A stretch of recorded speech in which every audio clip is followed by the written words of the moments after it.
Hi and welcome back to my channel. My name is Nyambura and this is 100 on Books. This is another Maktaba Manenos installment. So some things have changed while I've been away. I am trying to keep my holds low. Not my holds low, my loan number low. I'm gunning for 10 per format with audiobooks and ebooks, and then with magazines I'm aiming for 50 at a time. So very lofty ambitions, and today I'm going to be sharing what I have. Hopefully with each installment the numbers will be lower and lower till one day I'll only talk about 20 titles maximum, maybe even less, because some of them will be parallel reads. But anyway, let's get into it. If you see me looking down, it's because I am looking at my notes. Yes, I took notes, I made notes. Right, so we'll start with ebooks, and I'm going to be using the cost on bookshop.org. I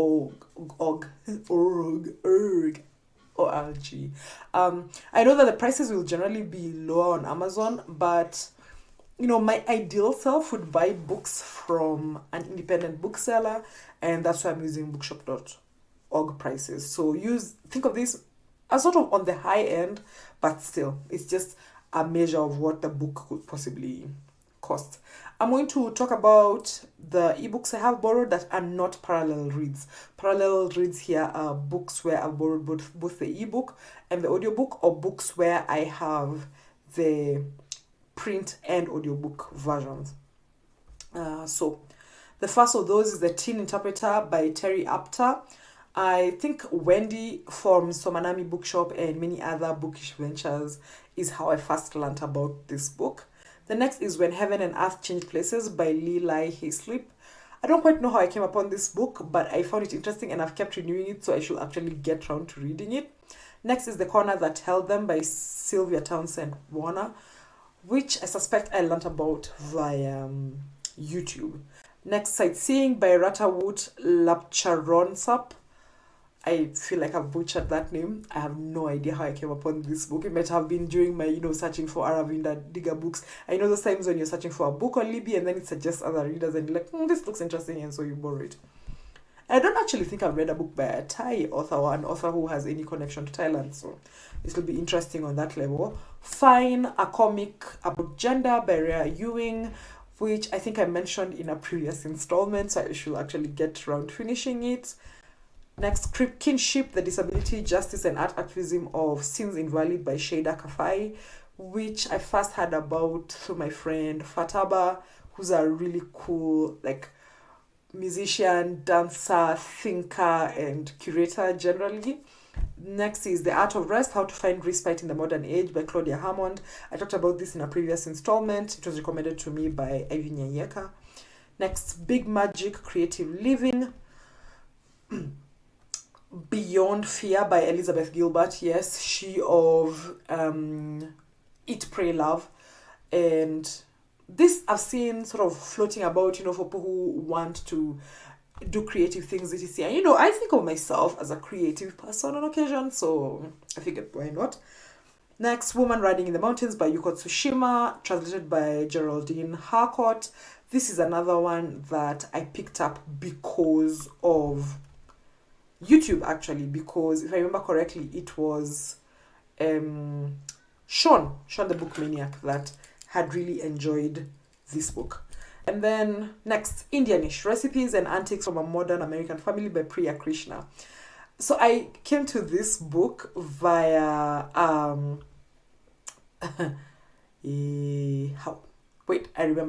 came to this book via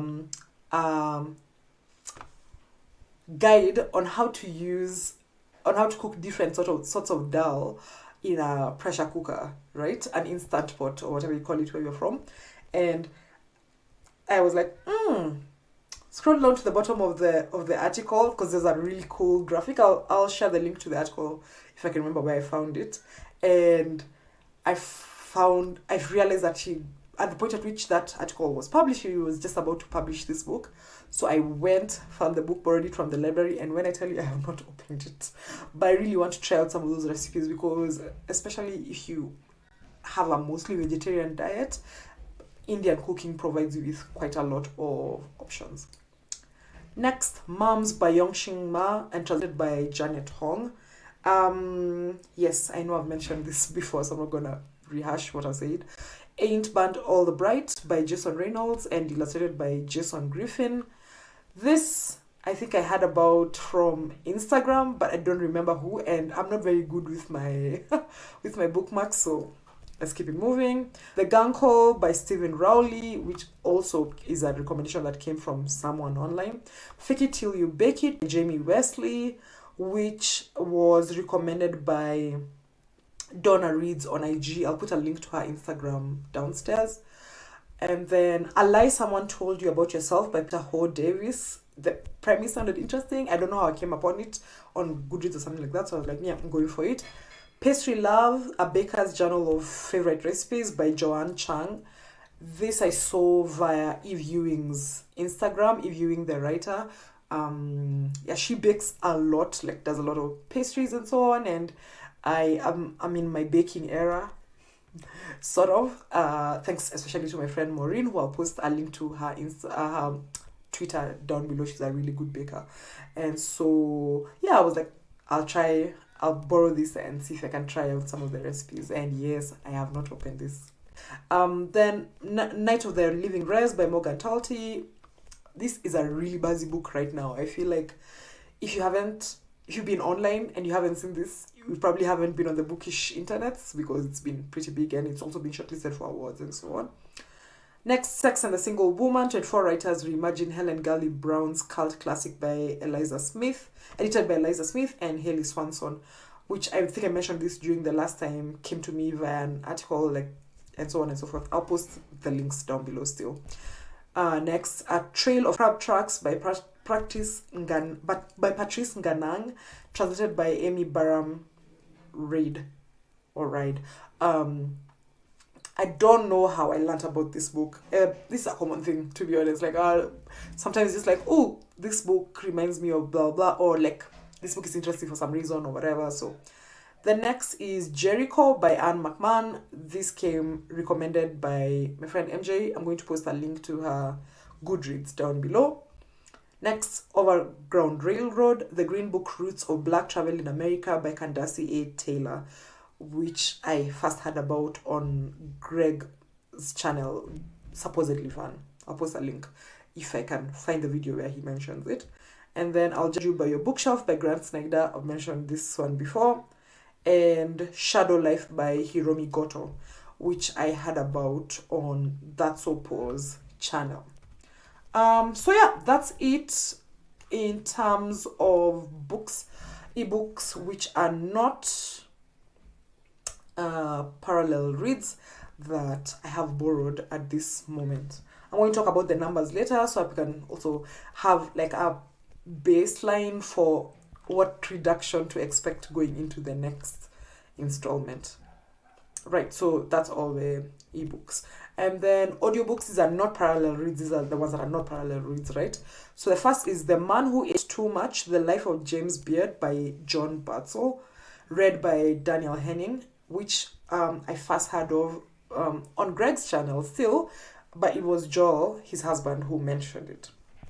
And then A Manual for Cleaning Women by Lucia Berlin, read by Tom Rivera, Dawn Harvey, Carol Monda, Hilary Huber, Bernadette Dune, and Kyla Garcia. Again, another one which I do not remember where I first heard of it. The Light of Evening by Edna O'Brien, read by Diabla Molloy. Not quite sure how I heard about this, but I suspect it's YouTube. Next, Funny Weather, Art in an Emergency by Olivia Lang, read by Sophie Aldred. And this was mentioned by Georgia, who commented on my newsletter, and I was like, well, this was really interesting. Also because I'd seen Lonely City by Olivia Lang out and about and wanted to read it. So I said, this comes recommended by somebody who knows what my reading tastes are like, so I'm going to go for it. Next, Bad by Bad, Some Instructions on Writing and Life by Anne Lamott, read by Susan Bennett. And I've mentioned this before. I think it was recommended by Rosie Olang, who's a really, really amazing artist and thinker and all the good things. Next, Rest, Why You Get More Done When You Work Less by Alex Sujong Kim Pang and read by Adam Sims. Another one where I have no idea how I first heard about this book. It could also have been during that time when I was collecting any and all instances of, anything rest related. Then Legends and Lattes, a novel of high fantasy and low stakes by Travis Baldry, which is read by the author. I'm currently listening to this. It's just so charming, and I'm so glad that MJ, who, as you remember, I mentioned earlier, so I'm going to post that link to her Goodreads downstairs, recommended it to me because it's been such a lovely, lovely, lovely time. Right.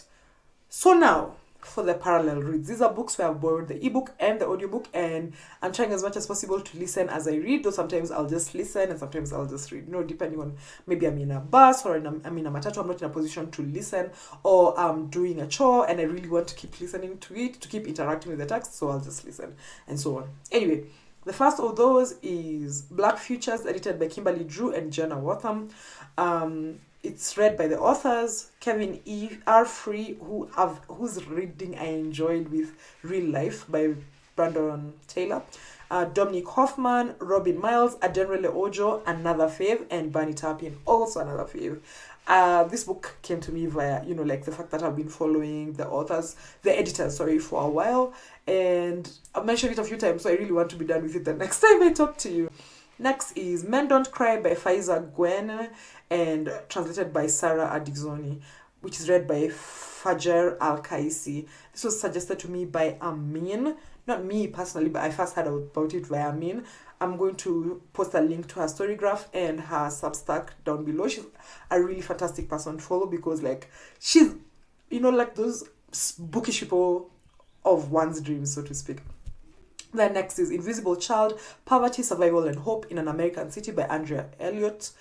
And read by Adenrele Ojo. So the reason I reached for this is because the book is like an expansion on an essay that appeared in the New York Times, a long form essay that appeared in the New York Times by the author Andrea Elliott on this girl called Dasani, which I really, really gripped me when I read it. And so when I had the author on the Stacks podcast, I'm going to post a link to that episode down below, talking about the fact that there was a book and so on. I had to go for it. And it's not a short book by any stretch of the imagination. I think another thing I should mention is that I think I'm trying to avoid as much as possible is super long audiobooks, audiobooks that go into the double digit hours and so on, because sometimes I lose my concentration. But this got me either way. I was still going to read it, Next, Uneasy Street, The Anxieties of Affluence by Rachel Sherman, read by Liz Thompson. This was recommended by Kylie Reid, the author of Such a Fun Age, on the World Book Club podcast. This is a podcast that's run by the BBC World Service. I'm going to put a link to that particular episode in the description. And it makes me think, as I listen to the book, it makes me think of Rumana Lam's Leave the World Behind, because of the particular ways in which wealth and class are performed or not performed, and the things that count as privilege and not privilege in the worlds of people who most of us would consider very privileged. It just makes for interesting reading and listening is what I meant. Next, Tomorrow Sex Will Be Good Again, Women and Desire in the Age of Consent by Catherine Angel. And that's read by Kate Gold. I don't quite know how I first came upon this book, but the premise is really exciting, and I've heard good things about it. Next, Sour Heart by Jenny Zhang, read by Greta Jung. Jenny Zhang, Kim My Guests, Nancy Wu, Emily Wu Zella, and Samantha Kwan. Don't know how I came upon this, but it seems it's not Dawn's borrow, it's my borrow, so I'm gonna read it. Then lastly, Tomorrow and Tomorrow and Tomorrow by Gabrielle Zevin, read by Jennifer Kim and Julian Sheehy. This is a buzzy book. That's why I picked it up. That's it, So yeah, that's about it.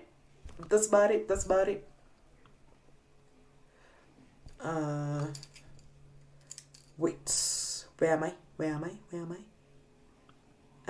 I am at the point where I look at my document and tell you what magazines I have. This is different from the very first one. I mean, we are still developing our format here, so let's go with it. The magazines I have 5 copies of Allure, 1 copy of Elle, 1 copy of Aya, 1 copy of Grazia France, 3 copies of Harper's Magazine, 1 copy of a special edition of Health, which is about overcoming or easing anxiety, 6 copies of La Viñeta, a Spanish magazine, 1 copy of Maclean's, 3 copies of Molly magazine, because I think of myself as a crafty girly, but like I've now actually opened those magazines, and I started borrowing them so I could do like crafty things, you know, like your knitting, your sewing, and so on. A lot of my borrowing is very aspirational, to be honest. 5 copies of National Geographic, 19 copies of news, because I just dip in and out, and since I can keep renewing them, that's what I do. But I'm hoping to get into the habit of actually borrowing magazines and reading them, say within the week or within the fortnight or something like that. So let's see how that goes. 4 copies of Poets and Writers magazine, 5 copies of Rolling Stone, 23 copies of The Economist, 4 copies of The Good Newspaper, 24 copies of The New Yorker, and 6 copies of Vanity Fair España. The Vanity Fair España and La Viñeta are both, you know, very aspirational, because I've been trying to teach myself Spanish for more than a year. And so I'm trying to basically interact with as much media as possible in Spanish, just for it to become a more natural language, away from, you know, like when you're studying a language and you're sort of just experiencing it in terms of like textbooks or Duolingo or something like that, and just being like, okay, I'm reading this magazine article about, say, Harry Styles in Spanish, and I have to like connect those dots and build up my vocabulary and stuff like that. So that's the goal here. And lastly, Yoke. I have 1 copy of Yoke, which I had forgotten about because it was below the fold. Right, so some statistics. That's all the things I borrowed from the library, because I haven't borrowed any movies or music or learning resources or anything like that. Some numbers. I have borrowed a total of 39 titles, of which 24 are non-parallel books, 8 are non-parallel audiobooks, and then 7 are parallel text. So, as I said, audio plus ebook. And 18 of those titles are non-fiction, including those 2 cookbooks. So that's slightly under half. That's not too bad. I generally don't read a lot of non-fiction, but I've been gravitating more towards it, and part of it has been that I've been reading more non-fiction, more memoirs. So what I'm hoping to do going forward is to read a mix of like biographies, memoirs, but also like science writing, nature writing, and so on and so forth. In terms of magazines, I have borrowed 113 magazines. So if my goal is to get to 50 or less, I'm going to have that number, more than half that number, before the next time we see each other. By which I mean the next time I speak to you. I'm going to try and do this again in 3 weeks' time. I'm recording this on October the 21st. So I'm going to try and do this again in 3 weeks' time. So crossing my fingers that my numbers will have gone down for across the board before then. Then lastly, the amount of money I've saved setting aside magazines is $1,036 and $1,036.06. I forgot to mention that I'm using my audiobook numbers from libro.fm for the same reason as I'm using bookshelf.org. So that's the basis of the numbers you saw with the audiobooks. So again, that's $1,036.06. So I'd say, as always, the library is great value for money. And I'm so glad, again, that I have access to these 7 North American libraries, because I get to read a wide variety of books that I honestly would not be able to afford otherwise, because even on the lower side, it will still be upwards of $700, for instance, to buy all of these books, maybe even more because of like shipping charges and stuff like that. What else I'm taking this on? It's not really like about the books I've borrowed or whatever, but I think it's important for me to mention. Seriously contemplating starting a Friends of the Library group for the Nairobi area library, aka Maktaba, like the one in community for people who live in Nairobi. And yeah, so if that's something you'd be interested in joining or in working with me on, I'm also setting up a meeting with the folks at the library, so that I'd already had like a pre-conversation with them. So like, a nice sit-down conversation where we talk about what needs they have and so on. And especially because I mentioned this before, a huge part of the reason I lean so heavily on these North American libraries is because we don't have a lot of contemporary fiction, or we don't have a lot of titles generally in KNLS, like the Kenya National Library Services offering here in Nairobi at the very least. And so it would be really, really great if we could use both, like, means that are available to us via the constitution or via, budgets and so on, to be able to buy books for the library. But also if, some of us could band together and donate books, or even like contribute money towards the library buying books, say through CSR,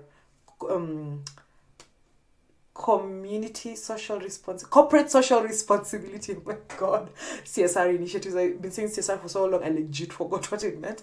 Yeah, so this is something you'd be interested in, just let me know in the comments or email me. My email is also downstairs, and we'll see where it goes. Like, I would really, really love in a year's time for a not insignificant number of the books which I have borrowed to have come from KNLS. That would be great. And yeah, that's it from me with this Maktaba Maneno. Let me know what you borrowed, what you're looking forward to borrowing, because it's just sitting in your holes waiting for you to get to 10 books, like a lot of books are right now for me. And I'll see you soon. Bye.